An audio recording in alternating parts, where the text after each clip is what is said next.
En las mitologías existen criaturas fascinantes que cautivan la imaginación de todo amante de lo sobrenatural, desde tiempos inmemoriales hasta la actualidad. Estas criaturas son, a menudo, poseedoras de poderes fantásticos y características únicas. Criaturas que despiertan emociones que van desde el asombro hasta el miedo más profundo.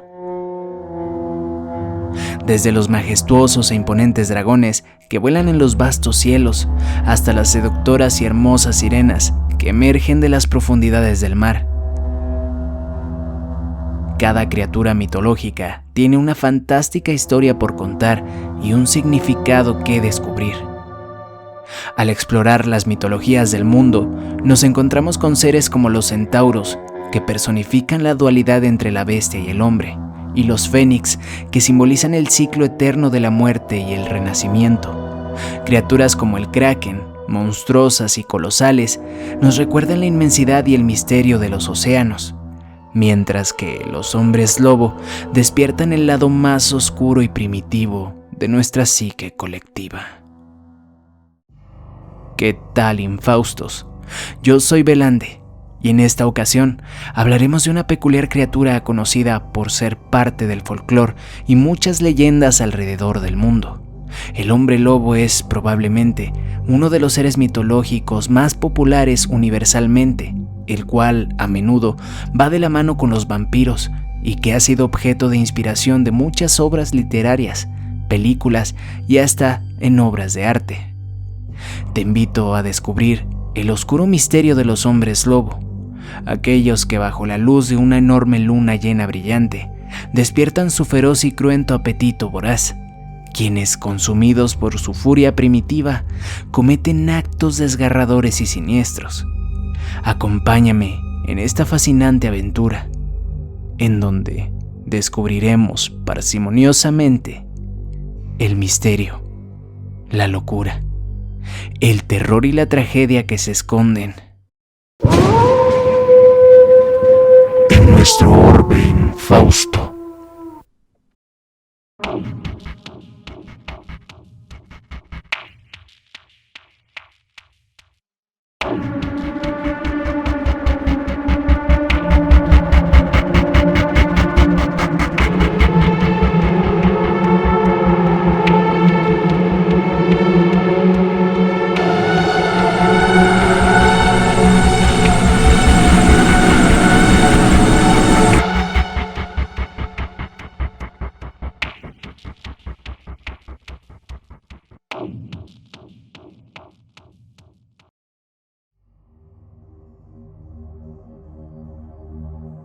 Al fenómeno de los hombres lobo se le conoce como licantropía, término proveniente del griego. Lycos se traduce como lobo y anthropos significa hombre. Según antiguas supersticiones, existen personas con la capacidad de convertirse en lobo, ya sea a voluntad propia o por causas ajenas, y que vagan por las noches devorando todo aquello que se encuentra en su camino, incluidos los humanos. En general, las leyendas de los hombres lobo suelen ser de origen paranormal y están asociadas con la brujería, objetos malditos o contagios por mordidas de estas criaturas. Esta mítica criatura, con la capacidad de cambiar de forma en noches de luna llena, ha provocado gran interés por miles de personas a lo largo de los años y, como ya hemos mencionado anteriormente, es una criatura universalmente conocida y es poco común que existan personas que no hayan escuchado nunca sobre los hombres lobo. Una de las primeras, o quizá la primera historia en donde hace participación esta mitológica criatura, es la historia griega del rey Licaón. Se cuenta que Licaón era el primer rey de Arcadia, conocido por ser impiedoso y arrogante. Según la leyenda, Licaón era un hombre culto y religioso, querido por su pueblo por haberlos ayudado a abandonar la vida salvaje. Fundó la ciudad de Licosura, una de las más antiguas de Grecia, y en la cual erigió un altar a Zeus.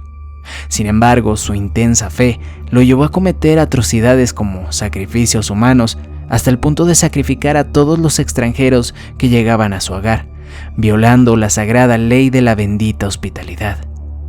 Zeus se enteró de tales aberraciones cometidas por Licaón y decidió hacerse pasar por un peregrino y se hospedó en el palacio de Licaón. Entonces éste se preparó para matar al peregrino e hizo que cocinaran una carne que provenía de uno de sus hijos y se la sirvió a Zeus. Obviamente Zeus, dominado por la ira, terminó convirtiendo a Licaón en un lobo e incendió todo el palacio, el cual había sido testigo de inmensa crueldad durante muchos años. En algunas versiones se cuenta que, al igual que él, todo su linaje fue condenado a vagar por el mundo como hombres lobo por toda la eternidad. Por supuesto que hay hombres lobo en otras mitologías, quizá un poco distintos físicamente o con debilidades diferentes, pero sostienen el mismo proceso de conversión como el antes mencionado, ya sea por una mordida, un rasguño, un rito de magia oscura o por algún objeto maldito. En el folclore europeo medieval, el mito del hombre lobo se mezcló con supersticiones sobre brujerías y pacto con el diablo. Se creía que ciertas personas, especialmente aquellas con conocimientos de magia negra, podían transformarse en lobos durante la noche y atormentar y devorar aldeas enteras. Estos relatos, obviamente, alimentaron el miedo y la histeria en toda Europa, dando así origen a numerosas historias y leyendas sobre hombres lobo.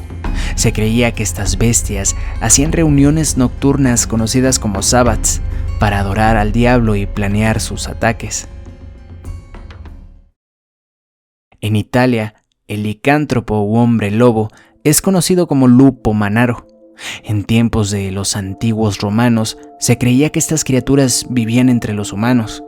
Muchas historias de toda Italia hablan de condenados que vagan por la tierra como hombre lobo, por haber sido maldecidos o excomulgados de la iglesia. También algunas otras en donde se cuentan remedios para anular la transformación de hombre a lobo.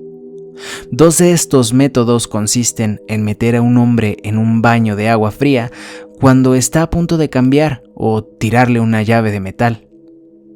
También mencionan otros métodos aún más extremos que indican cómo matar a un hombre lobo, siendo la solución perforarlos con balas de plata si se tiene una pistola o con flechas de plata si se tiene una ballesta.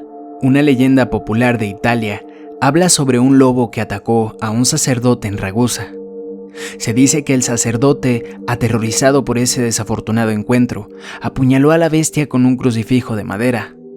Después de esto, el lobo terminó transformándose en humano, el cual agradeció al sacerdote profundamente por haber roto la maldición que lo había tenido encadenado desde que era un niño, pues decía que cada luna llena, atormentado, sufría una dolorosa metamorfosis, convirtiéndose así en hombre lobo, y siempre se veía obligado a vagar por el campo hasta el amanecer, cuando el sol salía en el horizonte. Como hemos mencionado anteriormente, la plata es un elemento químico capaz de herir o terminar con la vida de un hombre lobo, pues esto resulta ser su principal debilidad y además en algunas películas, leyendas e historias resulta ser algún tipo de quemante para sus cuerpos. Las razones detrás de esta creencia no están del todo claras y varían según la tradición o historia. Sin embargo, según algunas creencias, se dice que la plata se asocia con la pureza y la luz debido a su color brillante y su rareza, lo que la convierte en un elemento antitético a la oscuridad y la maldad, cosa que caracteriza a los hombres lobo. Otra teoría sugiere que la plata está vinculada con la luna, y dado que los hombres lobos se transforman bajo la luz de la luna llena, el metal podría ser una fuerza opuesta que los debilita o los hiere. La conexión entre la plata y los hombres lobo es principalmente un elemento de ficción y folclore, así que esto puede ser solo algo existente en el ámbito de la imaginación y la mitología popular. Sin embargo, existe un caso real que podría ser la base del mito. En el siglo XVIII, en la región de Gévaudan, en el sur de Francia, hubo una serie de ataques violentos y mortales producidos por una criatura grande parecida a un lobo, pero con características que superaban a cualquier lobo común. Los relatos describían a la criatura como excepcionalmente grande, con un pelaje rojizo y que tenía la capacidad de matar y mutilar a sus víctimas de una manera particularmente brutal. Este caso se convirtió en un evento de gran importancia y atrajo la atención de la realeza francesa. Se organizaron numerosas expediciones de caza para dar caza a la bestia, pero siempre fracasaban, pues las balas le rebotaban o simplemente no lo tocaban. Hasta que, en junio de 1767, un cazador llamado Jean Castel mató a una criatura que se cree era la bestia de Gévaudan. Cuando la bestia pasó ante Jean, aprovechó para hundirle una bala, realizada con la plata de una medalla de la Virgen María. Probablemente este caso fue la causa del mito de la plata como principal debilidad de los hombres lobo. Ahora que hablamos sobre el posible origen de este mito, continuemos hablando sobre los hombres lobo de otras mitologías. En las mitologías de varias culturas indígenas americanas, como los navajos, los sioux y los iroqueses, se encuentran historias sobre hombres que pueden transformarse en lobos como parte de rituales de iniciación o como protectores de la tribu. Estos hombres lobo son vistos como figuras poderosas y respetadas dentro de sus comunidades, capaces de comunicarse con los espíritus de la naturaleza y proteger a su gente de los peligros del mundo exterior. En algunas culturas, los hombres lobo también se asocian con la caza y la protección de los recursos naturales. En algunas culturas africanas como las tribus y etnias Ashanti, Bambara y Dogon, se cuentan historias de hombres que se transforman en lobos como resultado de maldiciones o como guardianes de la naturaleza. Estos relatos también varían según la cultura y la región, pero a menudo involucran a hombres que adquieren la forma de lobos como resultado de acciones desafortunadas o como guardianes de la comunidad. En algunas tradiciones, los hombres lobo son vistos como protectores de los bosques y la vida silvestres, mientras que en otras se les teme como criaturas malévolas que causan daño a los aldeanos. En la mitología eslava, particularmente en las regiones de Europa del Este, existen historias sobre criaturas conocidas como Volkodlak o Volkoslak, palabra rusa y eslovena que se traduce como hombre lobo. Estos seres son considerados como personas que se transforman en lobos mediante un hechizo o una maldición. En algunas versiones los Volkodlak son vistos como criaturas malévolas, mientras que en otras son víctimas de circunstancias que están fuera de su control. La figura del Volkodlak ha sido parte del folclore y la superstición en Europa del Este durante siglos y tiene variantes en diferentes regiones que pueden poseer características y mitos distintos. Pues en algunos lugares se dice que es un vampiro de Eslovenia que tiene el peculiar don de convertirse en hombre lobo. Se cree que el Volkodlak puede surgir cuando una persona lleva puesta una piel de lobo y ésta se fusiona con su cuerpo, y también se piensa que cuando un bebé nace inusualmente velludo es un Volkodlak. Surge también de la unión de un vampiro y un licántropo, la cual se considera que es la forma más común. Es un ser que caza para sobrevivir y se considera poco peligroso. Se alimenta como cualquier vampiro de sangre humana y animal, pero al ser también un licántropo, puede alimentarse de carne igualmente, y siempre siente la necesidad de vivir aislado de los humanos, acostumbrado a morar en solitarios bosques. Posee la resistencia de un hombre lobo y un vampiro, y al estar en su forma de vampiro, tiene la habilidad de volar. La leyenda dice que si el Volkodlak está en su forma de licántropo, la única manera de diferenciarlo de cualquier otro es atraerlo hacia una iglesia. Si logra entrar, es un licántropo común. Caso contrario, se identifica que es un Volkodlak debido a que por sus características de vampiro, el entorno religioso le afecta. Hay una película titulada La chica de la capa roja, en donde aparece un hombre lobo similar al Volkodlak, pues hay una escena en donde el inquisidor, interpretado por Gary Oldman, pide a los habitantes de la aldea que se refugien en la iglesia. Posteriormente, la bestia, en su forma de lobo, los persigue hasta ahí, pero no puede cruzar la puerta del atrio. En la saga de películas de Inframundo, aparecen también criaturas híbridas de distintos tipos, siendo el Lycan vampiro uno de estos. Por cierto, si no has visto la película La chica de la capa roja, protagonizada por Amanda Seyfried, realmente te la recomiendo. Es muy interesante, entretenida y llena de misterios. La vas a disfrutar hasta el final, y si eres fanático de Crepúsculo, reconocerás a Billy Burke, quien curiosamente vuelve a aparecer en un film de esta índole. En la mitología báltica, incluye las creencias de pueblos como los lituanos, letones y prusianos. Existen historias sobre hombres lobo conocidos como vilcolacas o vilcatis. Estos seres son similares a los hombres lobo de otras tradiciones, con la capacidad de transformarse en lobos mediante un hechizo o una maldición. Los vilcolacas son vistos como criaturas peligrosas y malévolas que causan daño a los aldeanos y a la vida silvestre. En algunas historias, los vilcolacas son cazados y exterminados por héroes legendarios que protegen a sus comunidades de estas amenazas sobrenaturales. Existe gran variedad de leyendas en distintas regiones del mundo que hablan sobre los hombres lobo o seres parecidos, y como pueden ver, todas comparten ciertas similitudes, aunque también tienen sus propias variaciones y particularidades culturales. El mito del hombre lobo comenzó a intensificarse en Europa en la época medieval, en el siglo XV. Fue en esa época en donde empezaron a haber múltiples asesinatos, a los cuales se les atribuyó como ataques de hombres lobo.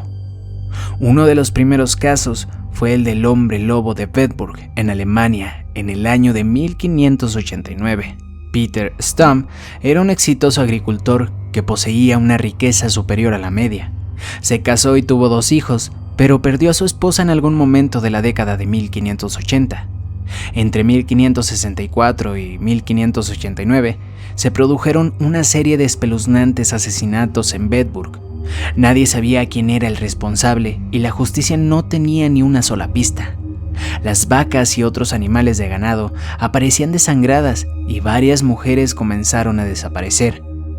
Algunas fueron encontradas muertas, horriblemente muertas. Algunos niños también desaparecieron de sus hogares y colegios. A finales de la década de 1580 empezaron a circular rumores sobre la presencia de un hombre lobo asesino en Bedburg. En aquellos años se tenía la creencia en estos seres. En las leyendas germánicas se sostenía que si se cortaba a un hombre lobo la pata delantera izquierda bajo su forma de lobo, la misma herida aparecería bajo su forma humana. Resulta que Peter Stump era el único habitante de la localidad que tenía un muñón en lugar de su mano izquierda, la cual perdió en un accidente al cortar leña. Este detalle, junto con la creencia en que un hombre lobo estaba cazando a las personas en la localidad, llevaron a que las autoridades capturaran al campesino y lo llevaran a interrogar. Tras ser interrogado y posiblemente torturado, Peter Stump confesó que desde los 12 años practicaba la magia negra. También habló sobre una especie de cinturón maldito, el cual fue obsequio de una entidad demoníaca con la que logró tener contacto. Dijo que el cinturón le permitía adquirir la forma de un lobo cuando lo usaba.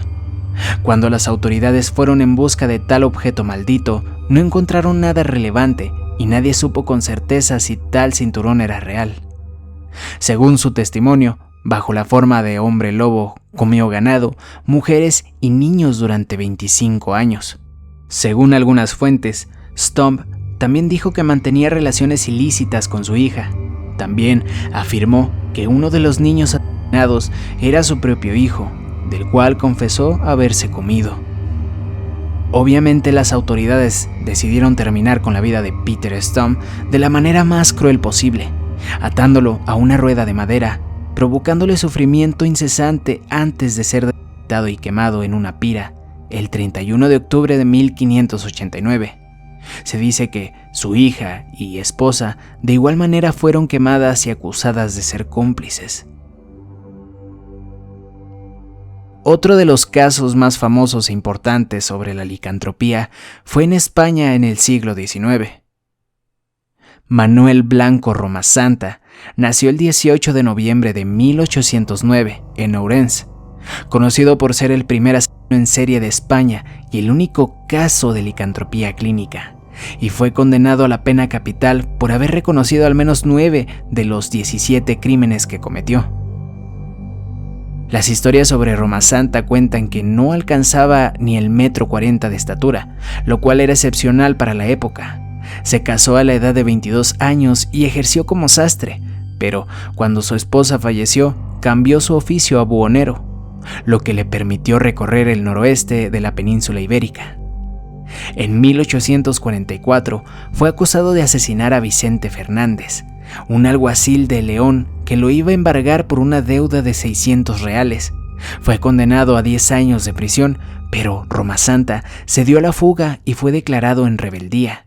Sin embargo, logró esconderse y vivir durante muchos meses cerca de la frontera con Portugal, criando ganado.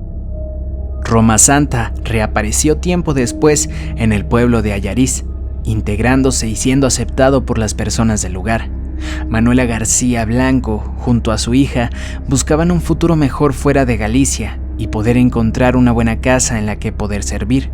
Por esa razón ella quería ir a Santander, y Roma Santa, el buen conocedor de los caminos, se ofreció a llevarla hasta ahí y les prometió que conseguirían un buen empleo en una casa de un cura amigo suyo. Varias semanas después, Roma Santa le entregó una carta falsa a los familiares de Manuela, diciéndoles que ellas estaban bien y que les había conseguido un digno hogar. Después de Manuela siguió Benita García, a la cual Roma Santa le prometió lo mismo que a Manuela. Más tarde lo harían Josefa García y Antonia Rúa.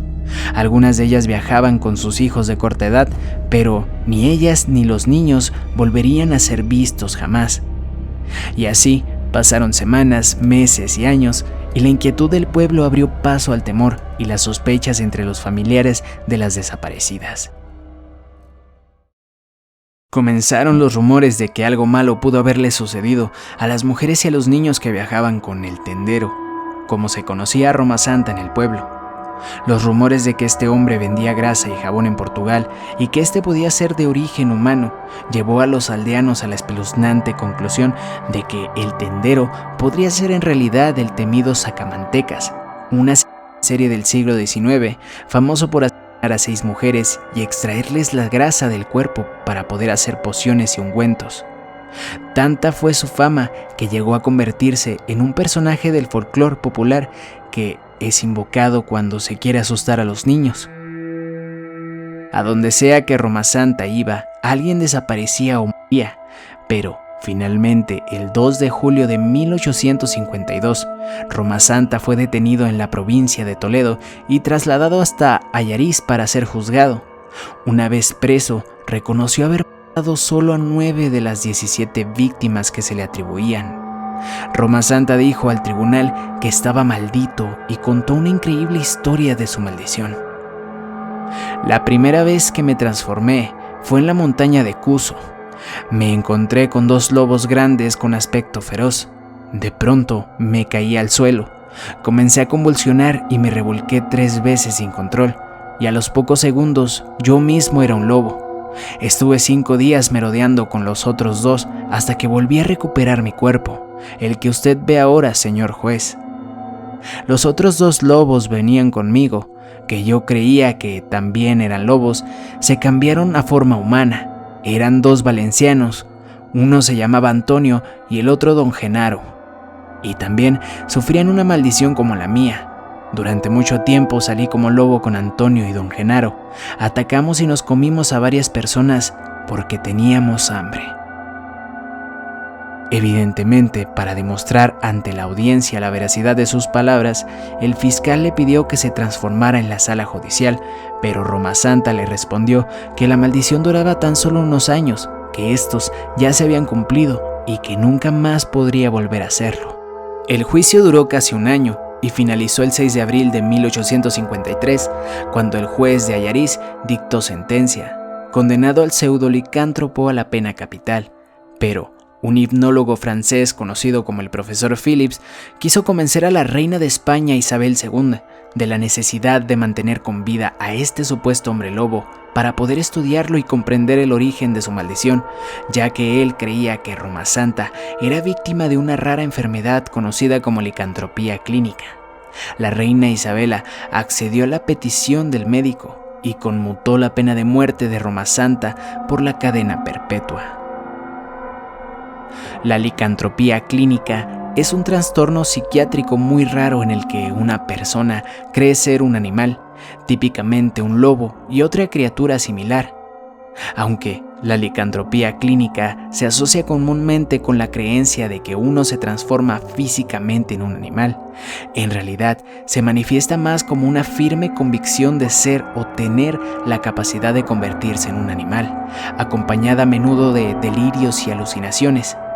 Este trastorno delirante suele estar asociado a trastornos psiquiátricos subyacentes como la esquizofrenia o el trastorno bipolar.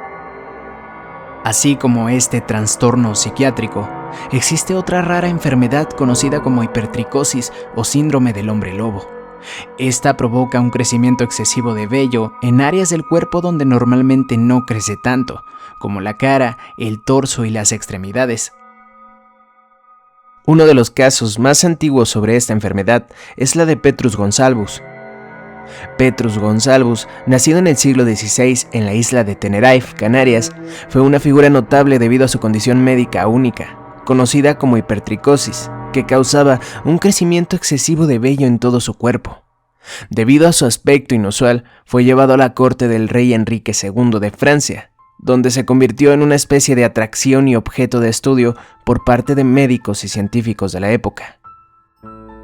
Petrus Gonsalvus se casó con Catherine, una mujer de origen noble, y juntos tuvieron varios hijos. Sorprendentemente, algunos de sus hijos también heredaron su condición de hipertricosis. Esto llevó a especulaciones sobre la herencia genética y la naturaleza de la condición. La vida de Petrus fue objeto de numerosas interpretaciones a lo largo de los siglos, y su historia inspiró a varias obras literarias, obras de arte y películas. De hecho, uno de los cuentos más populares que se inspiró en la historia de Petrus, o al menos es lo que se ha teorizado por años, fue la de La Bella y la Bestia.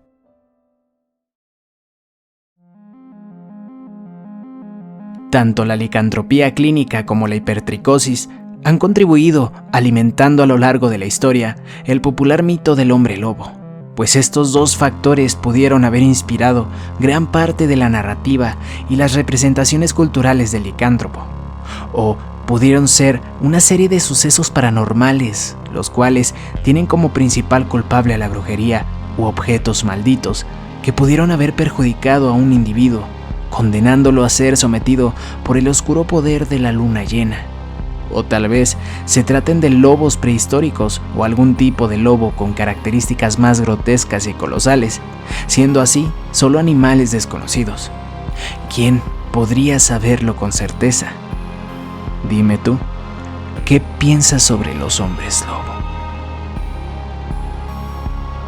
Espero que descansen infaustos y que tengan dulces sueños. Hasta pronto.